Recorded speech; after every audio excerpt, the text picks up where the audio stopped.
you know who designed the first flying object, the robot, and painted some of the world's most famous paintings? It was me. I am Leonardo da Vinci. I was born on April 15th, 1452 in a small hill town called Vinci, which is in Italy. When I was a child, my parents weren't married, so I lived with my grandparents. The only person that really loved me was my Uncle Francesco. He used to take me for long walks, and I drew anything I thought was beautiful. Even though I didn't live with my father, he still gave me paper so I could draw. When I was 12, I became an apprentice at an art studio called Verrocchio's, a famous artist at the time. We had to make our own paint, and this is how. Blue comes from crushing a stone called lapis lazuli. Red comes from crushing beetles, and yellow comes from buckthorn berries. After I was an apprentice, I became a journeyman. Then I became an assistant, and finally I became a master when I was 26. I made many paintings and sculptures. When I was 30, I moved up north to Milan. I wanted to work for a duke named Ludovico Sforza.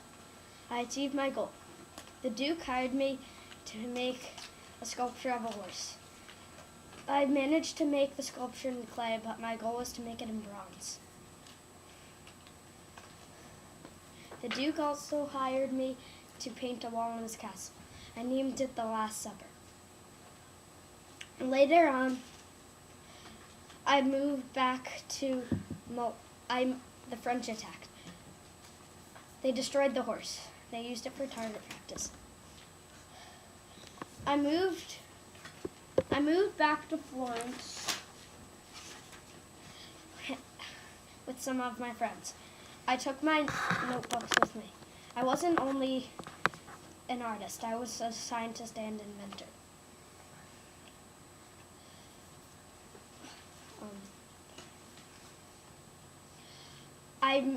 I wrote my words backwards so nobody stole my ideas.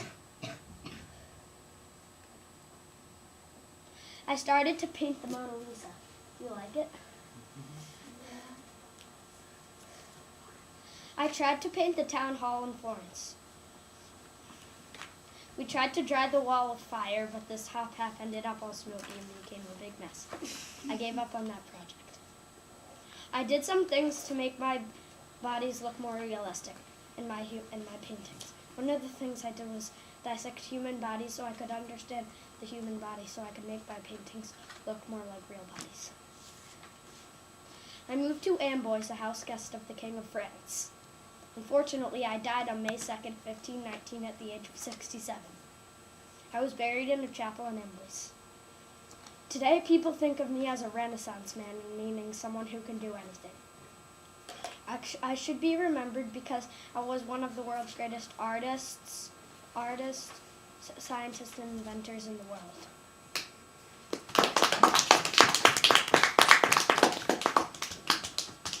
Okay, questions for Leonardo. Chet? Well, I see there's a little nudge on your painting. That also reminds me of something because they put a bulletproof case on the Mona Lisa because someone actually threw a rock at it. Another guy stole 2 copies and said they were the real thing. So, Amen? How did you said that the town was named Vinci? Vinci.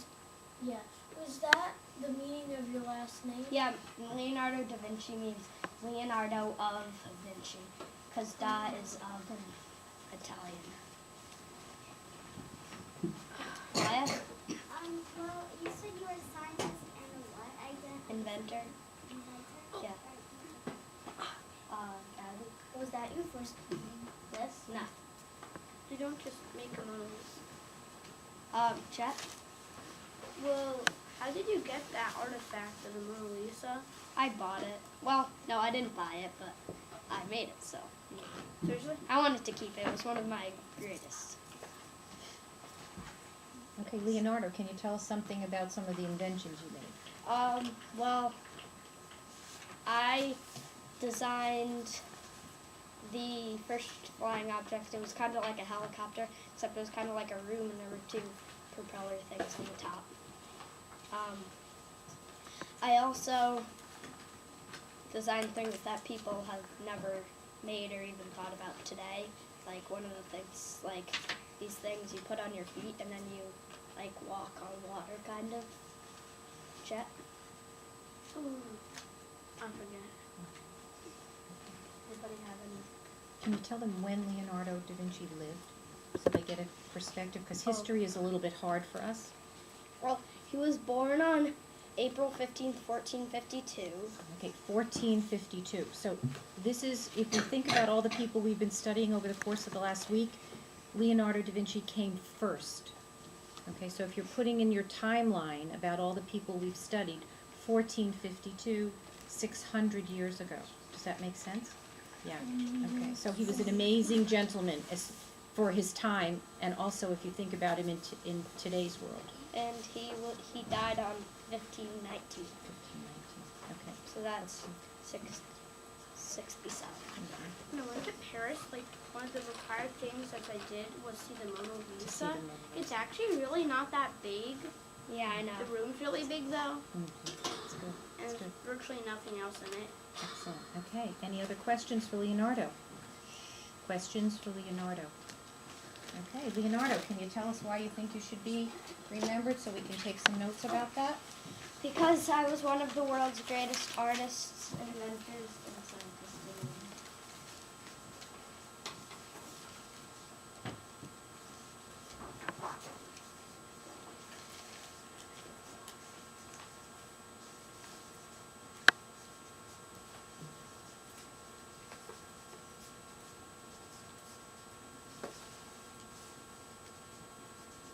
Remember the other day we were talking about how if you're a great thinker, you think about a lot of great things.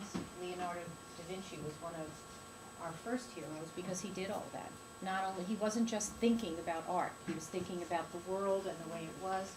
He thought about science and how to change the world. Scientists.